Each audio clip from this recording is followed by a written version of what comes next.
Big boy.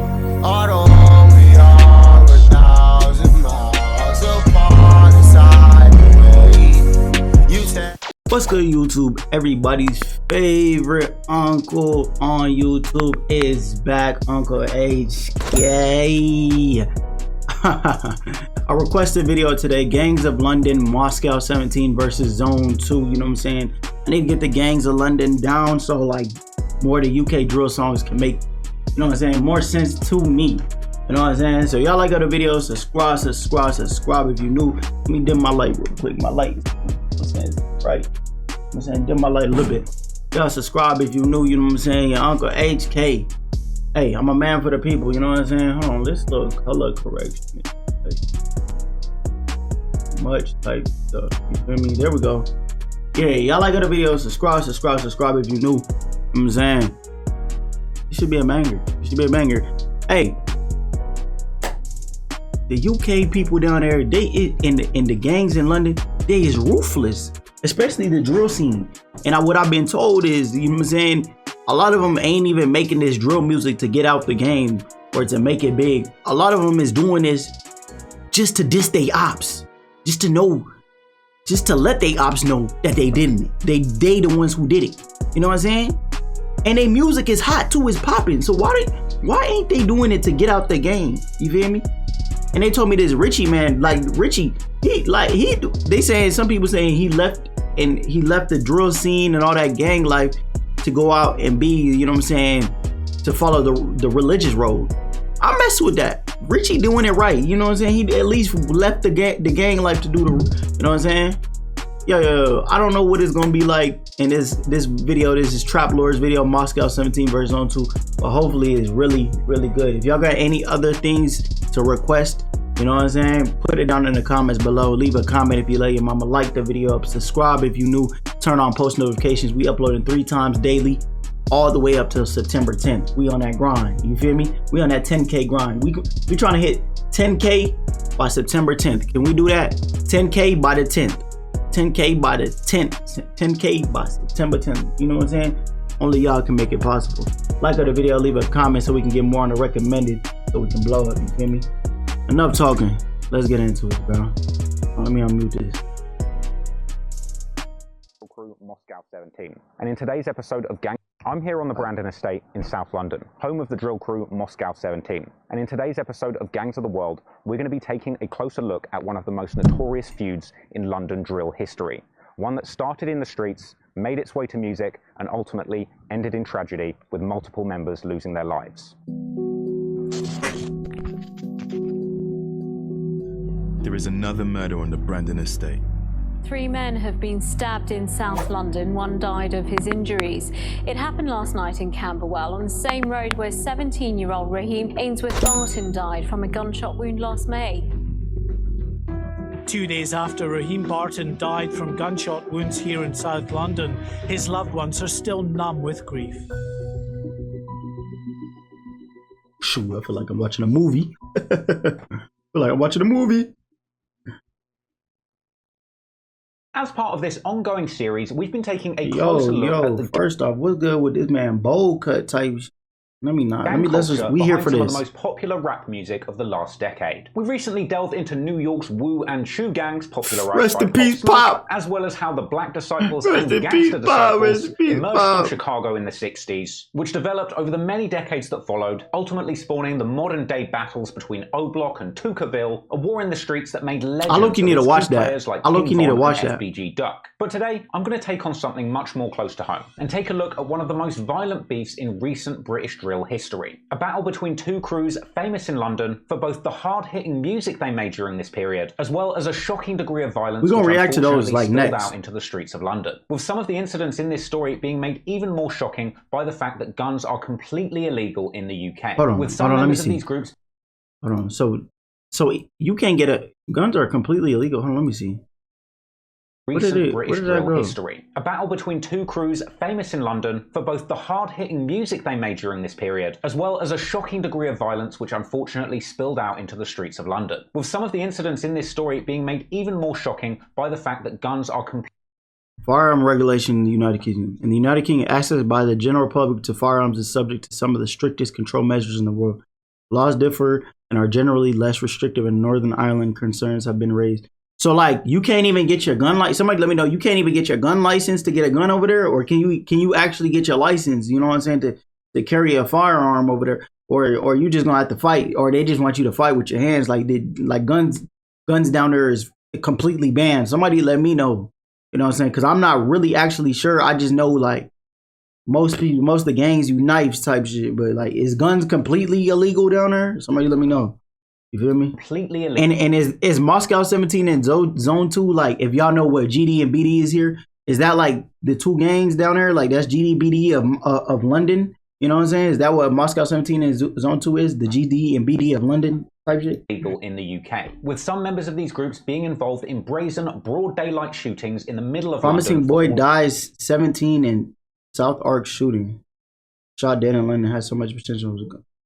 Of the public to see. A beef that ended up being so intrinsically linked with the music that London's Metropolitan Police were even forced to step in and censor the music of those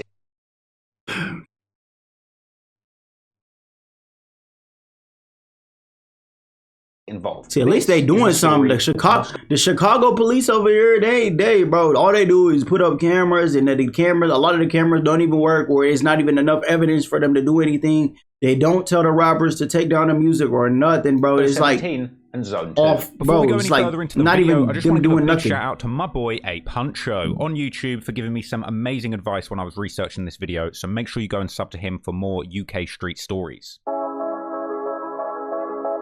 Who are MOSCOW17? Let me know. Talk to me. Today's story takes place in the south of London, with the first group hailing close to an area of South London known as Elephant and Castle. This area is known to a number of blocks, also known as estates, or what you Americans may refer to as the projects. This includes the infamous and now demolished Haygate estate, the Browning estate, the Aylesbury estate, which has been singled out by the police and the media extensively for gang activity over the years, and most relevant to this story, the Brandon estate, where the majority of the members that we're going to be discussing in this video hail from. An estate which, much like O Block in So our there's previous 4 different video, hoods. was named the 4 most different dangerous hoods. block in America, has been singled out as being the deadliest in Britain. In fact, I actually used to live just off of this estate, and you might even recognize it from the background of my old posh. It don't even look bad there. Like have y'all seen how old block look? This don't even look bad, and this the worst. What the hell? It don't even look bad over here. Hold on, yo.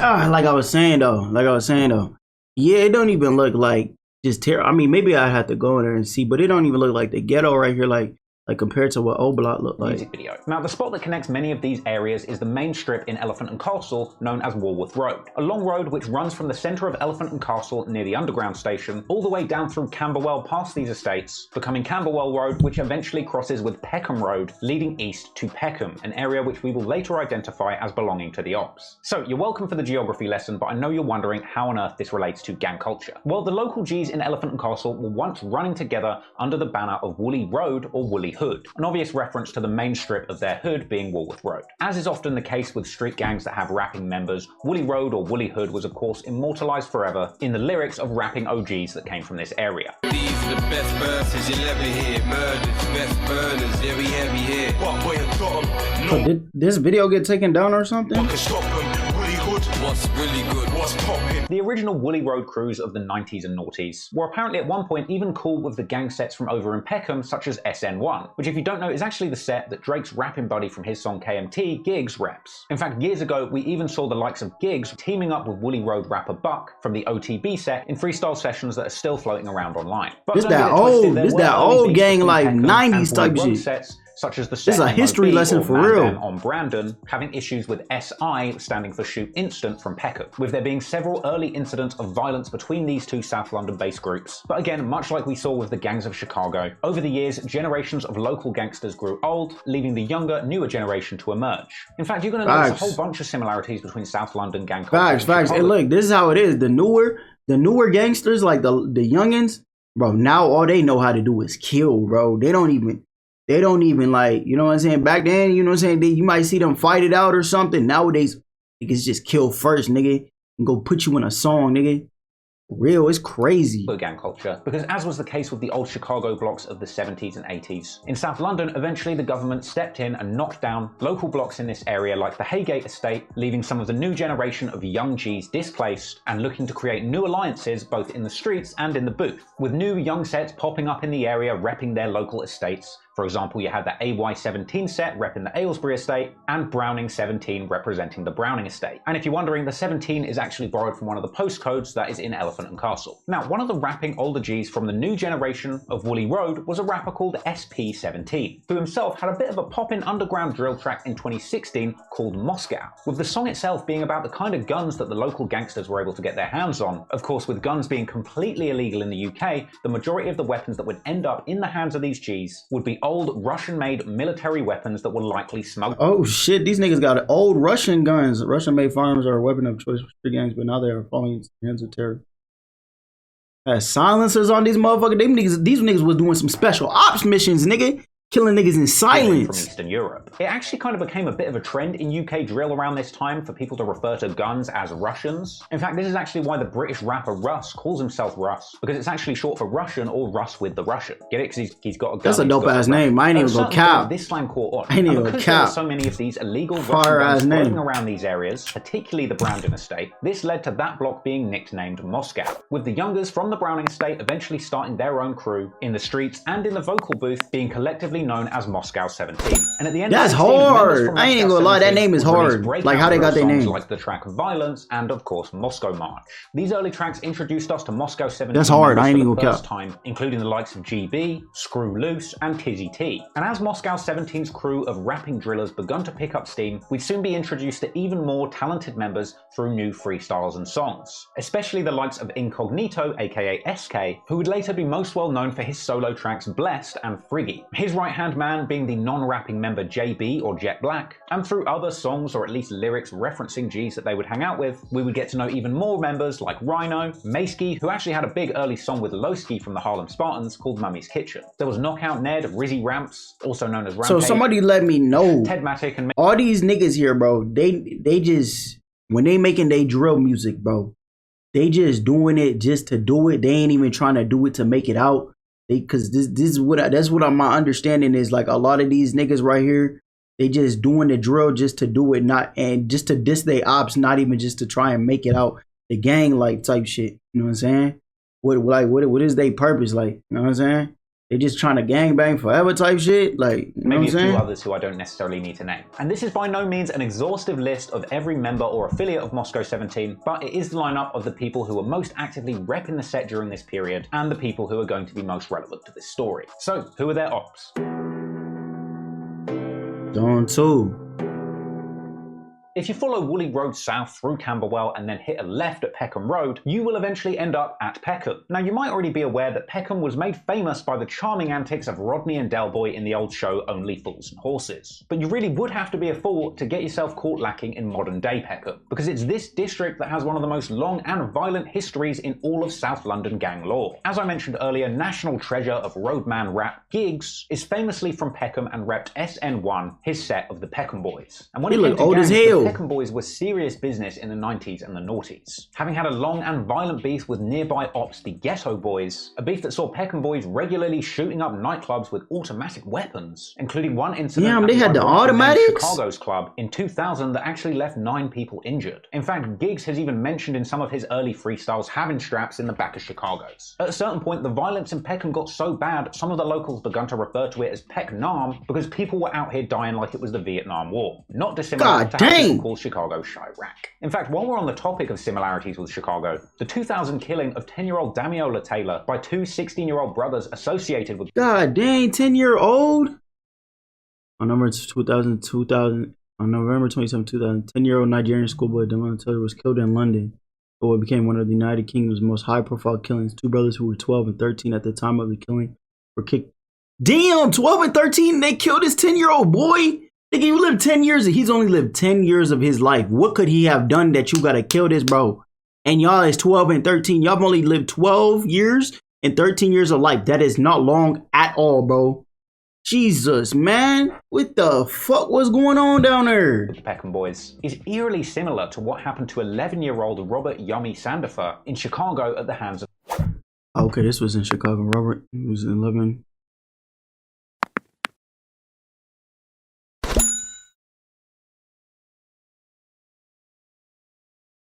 Damn, he's young. Just seeing these similarities between Peckham and Chicago, right down to the impact that it's having on the innocent preteen children that are growing up in these areas, really just drives home how similar the awful consequences of gang activity can be. They even get to live their life. In fact, you might even be surprised to know that drink their first drink, man. Boyega is actually from Peckham and was even a childhood personal friend of Damiola Taylor. That nigga's from Star Wars. That nigga from Star Wars, bro.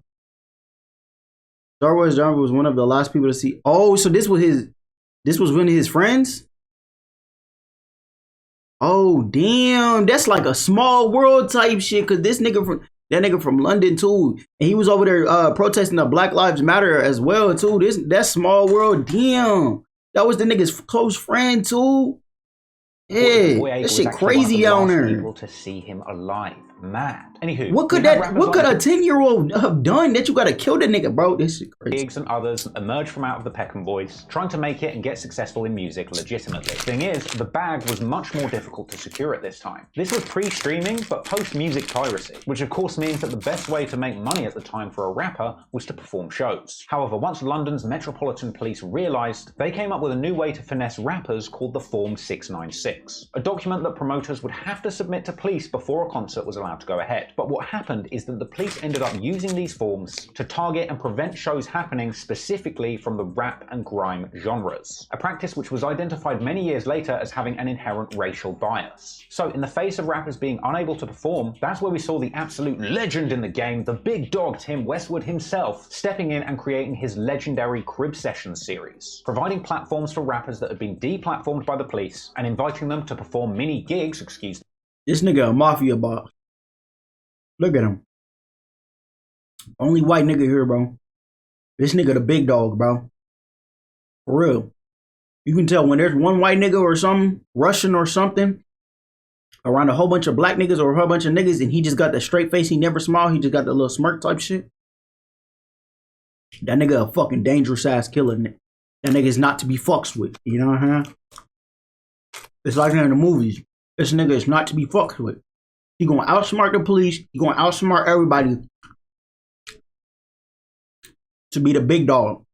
The pun, he's not to be fucked with. Recording them and uploading them to YouTube without the interference of the police, with the very first crib session ever, of course, being Giggs' SN1 session. And to this day, Westwood is still using his crib session format to give opportunities to the greasiest drill rappers that London has to offer. Ironically, eventually attracting the attention of the police, who would go on to remove both MOSCOW17 and ZONE2 crib sessions from YouTube. But more on that later. So, from the Peckham boys spawned the younger generation, Younger Peckham Boys, or YPB. And just like we've seen so far with MOSCOW17 or the Chicago BDs and GDs. Over the years, with police involvement, members being locked up or killed or simply displaced by housing authorities, as the years went by, these subsets and younger groups also became more fragmented and split up. But eventually, out of YPB, we would see several babyface rappers who would go on to become future drill legends. Particularly a 12-year-old kid called Preacher, who would later go by the name PS, and another talented little scamp called Nutcase, who would later change his name to Nasty and then again to Quengface. Another young microphone and eventual real killer, GANGS, later going by the name D Squeezo, and at a certain point several of these rapping members joined up together to create a road rap crew called 365. Together they would drop posse cuts and freestyles, showcasing their talent and also introducing us to new members. People like Shay Squeeze, Trizak or Trizlar, Karma, Scully, Snoopy, LR, and Mad Max, who isn't that active now for quite sinister reasons that we can get into later. Now, this crew eventually would change their name from 365 to ZONE2 and releasing their first official project, the No Hook mixtape. And I just want to say, setting aside the crazy beef that we're about to get into, ZONE2's music is genuinely really, really good, and some of the the most underrated UK drill that the country has to offer.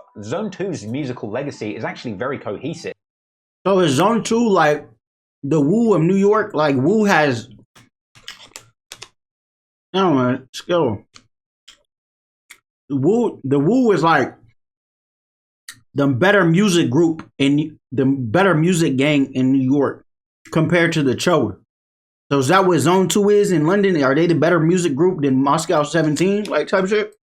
Partly because Carnes Hill, the iconic drill producer and pioneer of the sound, who famously brought Brixton-based drill crew 6-7's sound to life, would come through and produce full-length projects for Zone 2, including their 2018 tape Hillside Zoo, which in my opinion is genuinely one of the hardest drill or rap projects ever made. And some of the stuff they say on there is so devilish. Is this fact or fiction? Is this valid? Is this album right here valid? Just listening to it. The project actually features a blood-stained elephant on the cover art, which probably doesn't take too much interpretation. Anyway, so Zone 2 and Hit Squad, the seemingly street-focused crew of And who is the best nigga out of this group?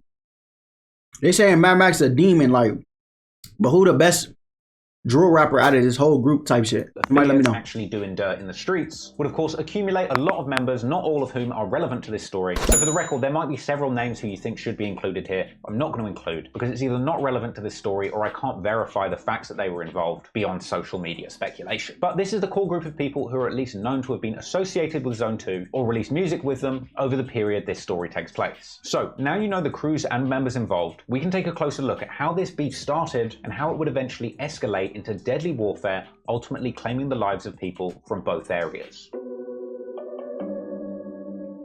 Now, the true inciting incident in the beef between MOSCOW17 and Zone 2 is kind of unclear. A lot of rumors have floated around over the years, but one thing is clear is that Zone 2 and MOSCOW17 weren't always enemies. In November 2015, a remix to Meek Mill's song Rico was released by Incognito, who was then going as SK. Now, this music video was actually rumored to have featured numerous members from both Moscow and Zone 2. I gotta listen to that motherfucker. And Trizak. In fact, story goes, Trizak is actually Incognito's cousin, a fact which will become all the more shocking as this story progresses. Now, comments on the Reddit community UK Drill would suggest that things soured between these two crews after somebody... Zone 2 wasn't a gang, they just went by YPB, and they would just rob civilians and trap.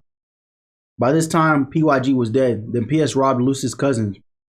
Luce went to get the shit back, but PS stabbed him in his leg, or back, I don't know which one, but it still wasn't gang beef, just personal.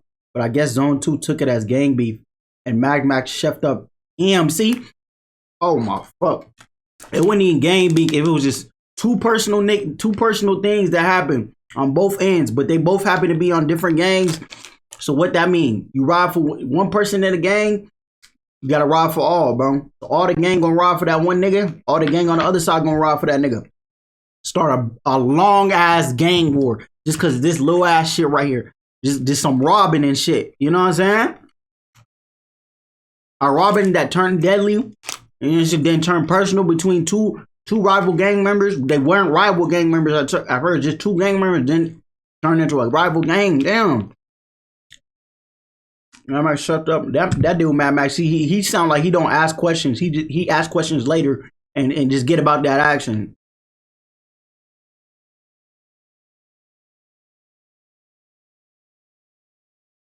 From Zone 2 robbed the house of a Moscow affiliate. Initially with a Moscow member trying to get back some of those stolen Alright, we back. items, ultimately resulting in them being stabbed. This would lead to various tit-for-tat retaliations between these two groups, which would escalate each time, with two particularly shocking incidents occurring in mid-2016. One where a 15-year-old member, whose identity is unclear due to them being a minor at the time, being chased through a busy fun fair and stabbed numerous times in front of shocked families, ultimately resulting in them being airlifted to hospital. Yo, this is crazy, bro. They chased the bro down in broad daylight and stabbed him in front of everybody, nigga.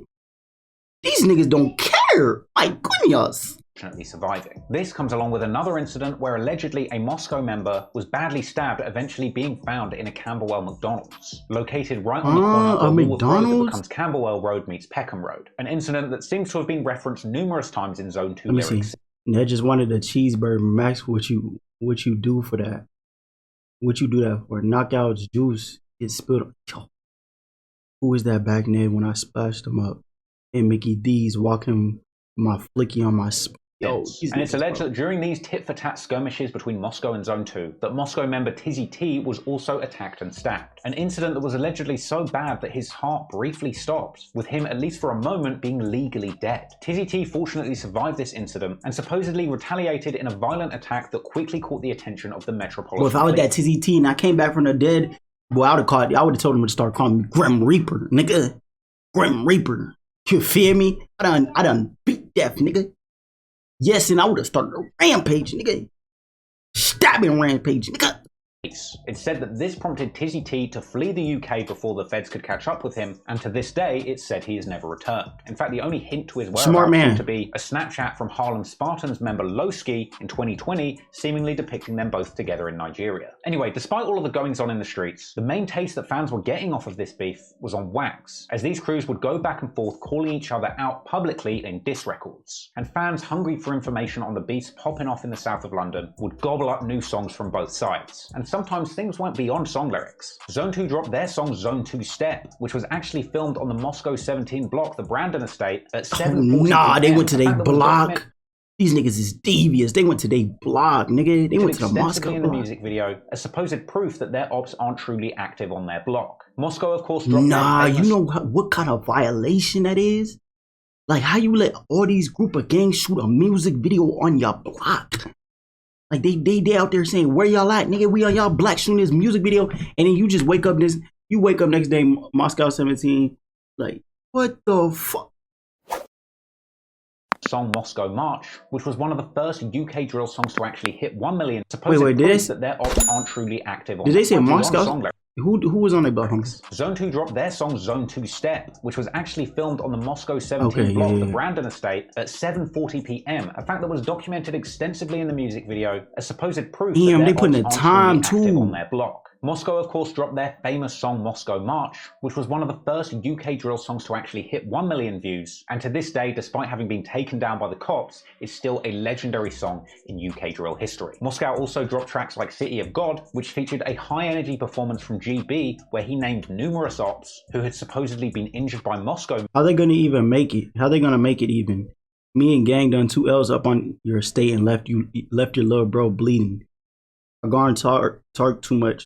Fredo got splashed and risked our freedom. Your big bro got it too. I see man dash and his friends just leave him. Damn. Members by name. Friend just left that nigga there? For real? Back and forth on wax, with members from each side continuing to use their songs to brazenly brag about the violent attacks that they had carried out on their ops. And all of this seemingly without a care in the world as to how incriminating this might come across. And eventually, each group respectively got their own Tim Westwood crib session. Performances which once again were wall to wall, with specific references to names and claims of attacks that had been carried out against the other side. Now, obviously, all of the name calling on both sides had everybody involved very jumpy and eager to pounce on the ops. And a lot of incidents between these crews in 2017 do remain in the streets, and I suppose to a lesser extent in the Reddit and YouTube comments. But eventually, in 2017, the beef would become deadly and finally reach the newspapers, when a teenage Zone 2 affiliate was killed in the middle of Peckham. Killing an ABZ. Incognito was known for spinning blocks on his moped, looking for ops in broad daylight, even broadcasting this activity on his Snapchat. He's not incognito though. Do you know what incognito means? Let me, if I'm being mistaken, incognito. Yo, let me see. Incognito meeting. Having one's true identity concealed. He is not concealing his identity, posting that he's going op hunting in the broad daylight, bruh. He's out there broad and wide and saying we looking for you niggas going op. Yo, op hunting is devious. Gotta be a devious man to go op hunting. However, rolling around in highly populated areas of London with dangerous weapons is a very hot activity and not really advisable. So in May of 2017, JB from MOSCOW17 was apparently arrested after being caught with a samurai sword in public. Whilst he was being arrested, it is alleged that a Zone 2 member actually... What ninja is this? Black ninja is this nigga right here, bro? Called it race jet black. This is ninja. Jet ninja. Ninja black. This is Ninja black, nigga. This ain't no Jet Black? This Whilst he was Ninja being Black. arrested, it is alleged that a Zone 2 member actually witnessed the arrest, and while it's not definitively clear exactly who that was, what we do know is that that man's younger brother was a young man named Abdi Rahman Mohammed, aka Abs. Now, Abs had allegedly been mocking Jet Black for this arrest, something which was taken as the utmost disrespect. So around 3 weeks after the Samurai Sword arrest, it was alleged that Incognito and Jet Black had caught Abs eating food outside of a chicken shop in Peckham on Southampton Way, and around 11 Oh shoot, PM, y'all got Chicken Express over there in London? Yo, Chicken Express is boy, you gotta kill. Hold on, let me log in. alleged that Incognito and Jet Black had caught Abs eating food outside of a chicken shop in Peckham on Southampton Way, and at around 11 PM on the 2nd of June 2017, it was alleged that Abs was approached by 2 men and stabbed in the chest with a large knife. The suspects fled the scene, leaving Abs to die outside of the Tesco in Peckham. Not long after this, both Incognito and So you telling me Ninja Black and Incognito, bro? Please don't tell me this nigga had the same samurai sword and stabbed it through that nigga's chest, bro. That shit would be crazy.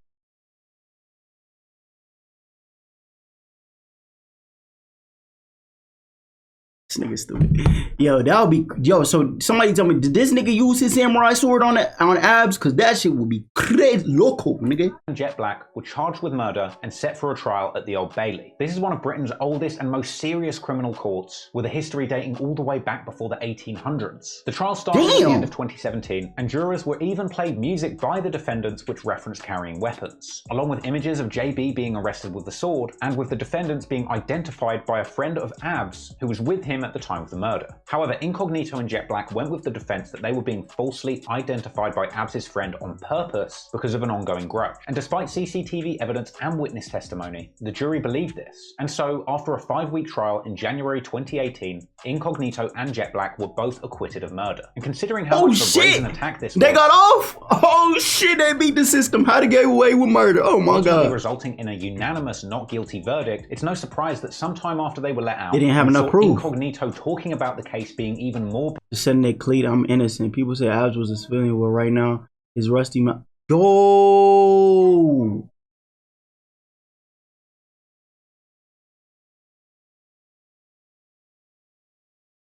Yo,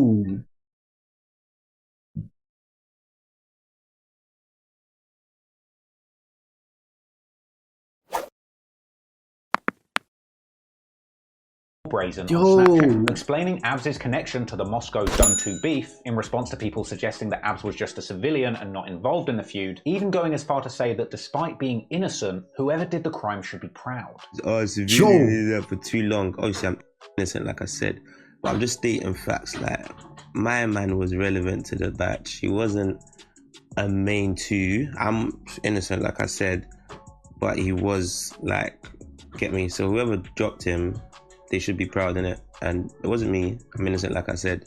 Whatever, just stop chatting shit for the scoreboard and to make, you're denying your mates. And it wasn't just these brash public statements on social media. Incognito was as bold in his lyrics as he was in his socials. For example, in his feature on Lowski's track Stevie Wonder, he seems to wear the specifics of this incident as a badge of pride, referencing dodging a 25-year sentence, incriminatingly shouting out his co-defendant Jet Black's habit of carrying and concealing a samurai sword, saying that he steps for the kill, and that both him and JB tore the Ock block and splashed man down, referring to stabbing. I mean, Incognito was basically acting as if he was completely untouchable. However, eventually MOSCOW17 would find themselves grieving too, as eventually it would appear that Zone 2 would catch up with their star member, committing a crime that many would think is completely unthinkable in a country where guns are totally illegal. We now know from media reports sometime after this incident happened that GB it's like a fucking movie, bro. Rival gang member this all shit right here is like something you'll see in a fucking movie, but it's actually real happening. This is for real. Like, they could make a movie out of this shit, like, and this shit would fucking make millions, bro. Like, Jesus. an incident where a knife narrowly missed his heart and he was lucky to survive. And at that point, GB was only around 15, 16 years old. Consider that with the kind of troubles that JB and Incognito were going through, then it's no surprise that at a certain point his mother, in fear for his safety, would send GB to Jamaica. There he would stay with his uncle in an effort to stay out of trouble and practice his rapping. And GB would spend around a year in Jamaica. But eventually, he got bored, missed his friends, and made the decision to return to London to unite with his Moscow crew and try and make it as a rapper once again. So he would return to London around February 2018. See, so they saying GB died, but see, even his mama was trying to get good for him. A lot of these moms know there ain't no good for you around these gangs you staying with. They trying to send you away, and then you just want to come back because you bored, bro. Like, damn, bro. Like, they already know. Like, bro, if you come back, you gonna die. That's why I want you out here, bro. Just stay out there and just stay out the way. Damn, bro. And for around 3 months, he would get on with his life without anything happening. But that would all change on May the 5th, 2018. On this day, GB had been playing football at a pitch nearby the Brandon estate. But according to his mother and other people who were there that day, word began to spread amongst the local community that gang members from Peckham were driving around the area looking for ops. In fact, there had actually been reports of shots fired in Peckham the night before this, an incident which many believe was carried out by MOSCOW17. Apparently 3 men riding on 2 mopeds had opened fire on an individual on a push bike but missed. So it's entirely possible that the day after, Zone 2 members were in Moscow looking for retaliation. Eventually, it would seem that the Peckham boys caught up with GB, and in a scene that would shock many, they would open fire on him from a vehicle with a shotgun, hitting him in the chest and leaving him for dead. Members of the community frantically tried to provide medical attention to GB, but sadly it was too late and he would ultimately pass away at the scene. A 17-year-old his mama was trying to get him out, bro. His mama was trying to get him out. She knew there was no good for him here. Firearms and air ambulance attended the scene. The victim was pronounced dead just before 7 o'clock last night. The next of kin has been informed. As yet, no arrests have been made.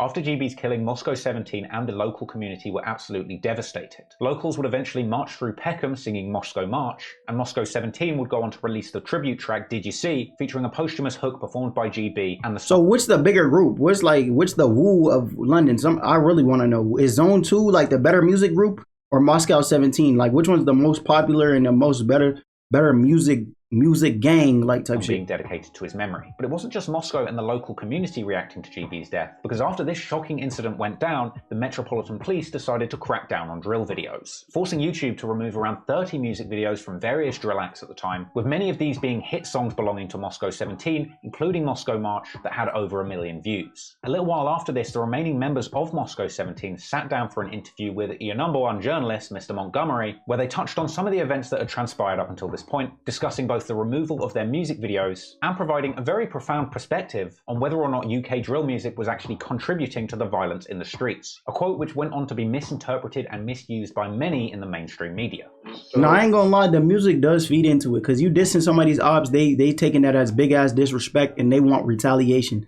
So the music does in fact lead up into the violence. But, okay, let's be honest here. Big man thing, like, do you think drill music incites violence? It does influence it. You got to put your hands up and say drill music does influence it, innit? But knife crime and gun crime has been happening before drill music. Way before drill music. So if you want this man right here is a devious man. He had the black forces on, bro. You can already tell he devious. He got the high top black forces. Hold on, look. You got to put your hands up and say drill music does influence it, innit? But look. Knife crime and gun crime has been happening before drill music. Way before drill music. So if you want to talk about 10 years, 20 years back, people are still getting chefed up. You get it? And there's many ways to solve it. You can bring out youth clubs. You can bring out many other things, invest money into other things to help the community. But you don't want to do that. You just want to use an excuse as drill music. It's drill music. Oh, black boy drill music. That is facts. That's facts, though. They just want to find something to blame it on, because they could invest a whole bunch of money. The government is rich. They got a whole bunch of money to invest in cutting down on the crime, but they don't. They want to invest into other stuff. Keep making them rich, bro. Keep leaving the poor poor. What can we turn to? There's nothing for us to turn to. Later in this interview, Incognito would go on to be strangely self-aware. When pondering how he might stay safe and change his ways, he said that his mum would tell him to change his friends. He says that's never going to happen, and ultimately, whatever happens, happens. The answer to that question, my mum would say change your friends. But that's not going to happen. So I guess we just, I don't know, whatever comes my way, innit? Considering the way Incognito was talking in this interview, it's almost as if he knew what was going to happen next. Because within only 2 months of this interview being released, unfortunately, Incognito would suffer a similar tragic fate to GB, only yards away from where his friend had passed. Damn, bro. They got Incognito too? After Incognito was acquitted of killing Abs, it's said that he was a major target. But strangely, the official version of this story would suggest that Incognito's downfall was a complete coincidence and nothing to do with the Zone2 beef. Not everyone believes this, and some of the details are hard to swallow. But regardless of what you think, the facts are, on August That's 1st, tough, bro. I was starting to actually like bro Incognito. And a couple of other Moscow youngers were hanging out on a spot near the Brandon estate selling drugs. Warren Street, to be specific, the very same street where GB died, with this incident literally going on only yards away. Another detail that just makes it so difficult to comprehend that these incidents are unrelated. But at a certain point, a man reportedly in his 30s had been in the area and, according to police, had dialed a phone number associated with Incognito. One might assume that he'd simply been given his number and wanted to pick up whatever he was selling on the block, but we'll never know whether they had some sort of pre-existing relationship. After making the call, the man would eventually meet Incognito on Warren Street. It's at this point that Incognito was seen on CCTV grabbing the man's arm while one of his youngers took his watch and placed it in his pocket. This was the apparent robbery of the man's Cartier watch. Apparently, after the watch was taken, Incognito and his boys ran off, with the man who'd been robbed taking chase. And eventually he did catch up, with a struggle taking place. Knives were pulled out and 3 people were left at the scene suffering serious stab injuries. One of those would be Incognito, with him unfortunately passing away 40 minutes after the incident. Damn, he was robbing him. The man who had been robbed of his watch was ultimately responsible for the wound that ended Incognito's life, with this incident seemingly having nothing to do with the Zone2 beef. And whilst that man was charged with murder initially, he was eventually acquitted of both murder and manslaughter following a 2-week trial at the Old Bailey. The prosecution said that Incognito had started it, but the killer had ultimately finished it. But the jury ultimately decided that the man was defending himself, a position that was likely largely helped by the fact that one of the younger members that was there that day was apparently carrying a large knife on behalf of Incognito. In some ways, Incognito's killer being completely acquitted of murder was incredibly poetic, considering the fact that only months before, Incognito himself had also been cleared of murder at the Old Bailey in a case that seemingly had mountains of evidence against him. But regardless of whether or not this incident had anything to do with the Zone2 beef, that's tough. It's like full circle on that motherfucker. It's like full circle.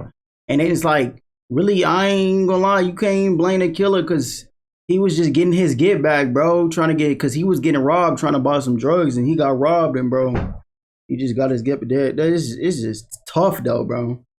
Like, it's tough how that happened though. In such a short space of time brought enormous amounts of police and media attention. From here, the Sun newspaper and other British media outlets begun waging war on drill music, specifically singling out the likes of Tim Westwood, smearing him for even giving these drill rappers a platform to begin with. And following these incidents and their association with drill music, the Metropolitan Police expanded their crackdown, forcing YouTube to remove even more drill videos in the years that followed, even using behaviour orders to ban other drill sets like West London-based 1011 from making music at all without police approval. And while the posthumous album from the slain drill rapper has become a bit of a staple in hip-hop recently, Incognito's family actually came out releasing a statement that they would not be allowing any more of his music to be released, dashing fans' hopes of hearing his long-teased Pray for Crosses mixtape. And if the loss of GB and Incognito wasn't bad enough, MOSCOW17 members would continue to suffer in the months that followed. Jet Black from Moscow also ended up getting jail time for numerous incidents that had occurred on the streets during these deadly times, including a crazy police chase where he crashed his car and fled, leaving behind a large knife.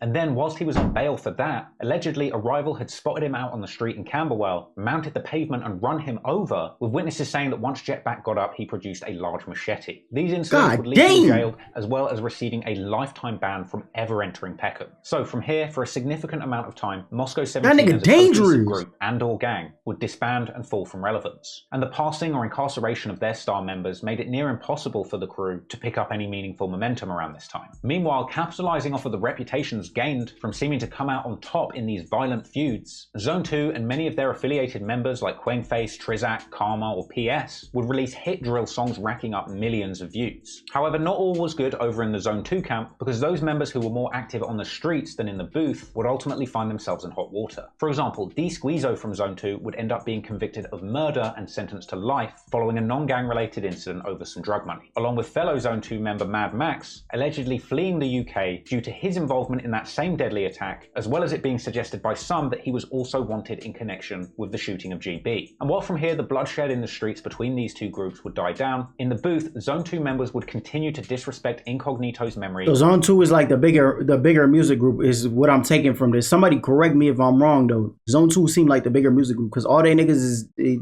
niggas They trying to get up and get out, like they in the booth, well and they left the street life type songs shit. in years to follow. This includes Incognito's own cousin Trizak from Zone 2, who would famously call himself Judas, regularly hopping on songs and disrespecting his very own cousin's tragic murder. In fact, Zone 2 disrespecting Incog. I actually fuck with Incog by name. He dissing him, his own Most cousin. notably, the 2019 release No Censor, a track made even more devilish by the fact that they played the sonic coin sound effect each time they mentioned a murdered op by name. This track was singled out as probably the most demonic and offensive Zone 2 diss track ever released, with the track... Is this facts? Like, this is like one of the worst diss tracks ever released on somebody? Like, this is like the most devilish type shit? Like, because I'm gonna have to check this shit down.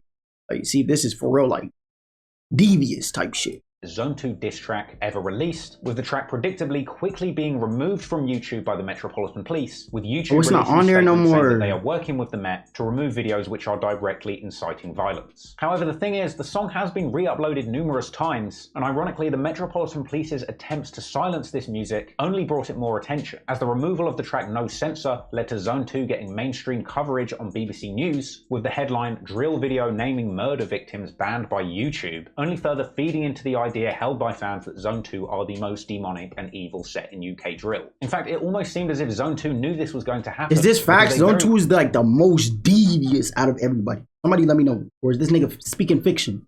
Quickly brought out new songs which included similar but censored disses, like the tracks Dead and Censored, which both racked up enormous view counts off of the back of the track No Censor being removed by the police. Today, only a small selection of members from MOSCOW17 continue to make music, like Screw and Maysky, and even these okay, so MOSCOW17 ain't up there no more. Targeting Zone it's really Zone 2 now. Insulting their fallen brothers like Abs. I really wish I could have ended this story by saying that those involved in both sides that were still alive managed to find some musical success and ultimately move forward beyond these beefs, making catchy drill songs that the fan love without insulting the memory of a fallen op. But sadly, that's not the case, and it seems like just far too much blood has been shed on both sides for these groups to ever forget the trauma that they went through during the bloody summer of 2018.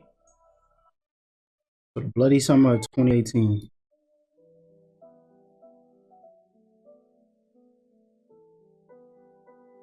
I'm here on Warham Street, the street where GB and Incognito tragically lost their lives.